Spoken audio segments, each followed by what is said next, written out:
நேயர்கள் அனைவருக்கும் வணக்கங்கள். இன்று டிசம்பர் 7 இந்தியாவின் கொடிநாள். இந்த தினமானது 1949ஆம் ஆண்டு முதல் இந்தியா முழுவதும் கடைபிடிக்கப்படுகிறது. இந்த நாளின் நோக்கம் நம் நாட்டின் முப்படை வீரர்களின் தியாகத்தை போற்றுவதும் முன்னாள் படை வீரர்களின் நலனை காப்பதுமே ஆகும்.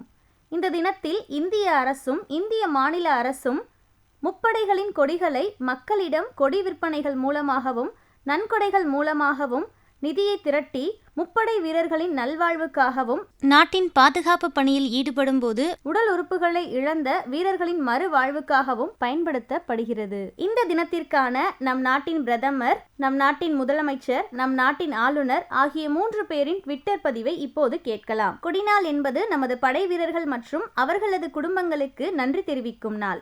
அவர்களின் சேவை, வீரம் மற்றும் தன்னலமற்ற தியாகம் போன்றவை குறித்து இந்தியா பெருமிதம் கொள்கிறது.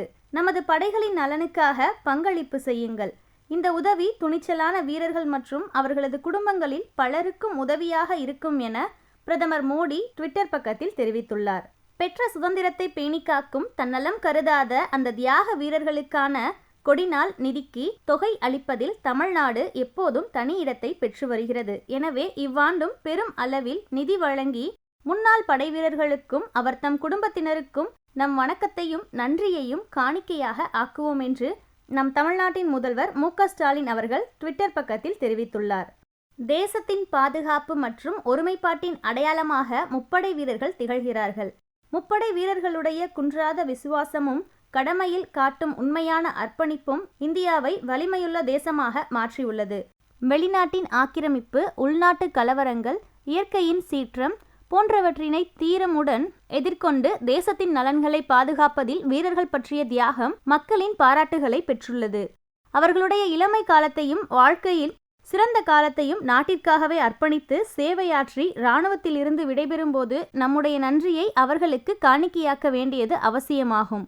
முன்னாள் படைவீரர்கள் மற்றும் அவர்களது குடும்பத்தினரில் நலனுக்காக பயன்படுத்தப்படும் கொடிநாள் நிதிக்கு கணிசமாக பங்களிப்பதற்கு மக்களுக்கு பொன்னான வாய்ப்பை அளிக்கும் வகையில் டிசம்பர் மாதம் 7ஆம் நாள் முப்படை வீரர்களுக்கான கொடிநாளாக கொண்டாடப்படுவதில் பெருமகிழ்ச்சி அடைகிறேன் என்று தெரிவித்துள்ளார். மேலும் முப்படை வீரர்களுக்கான கொடிநாள் நிதிக்கு தமிழக மக்கள் தாராளமாக தங்களது பங்களிப்பினை அளிக்குமாறும் அவர்கள் ஆற்றிய தியாகங்களுக்கு நன்றி தெரிவிக்குமாறும் கேட்டுக்கொள்கிறேன். வெல்க தமிழ்நாடு, ஜெய்ஹிந்த். இவ்வாறு தமிழ்நாட்டின் ஆளுநர் RN ரவி அவர்கள் தெரிவித்துள்ளார்.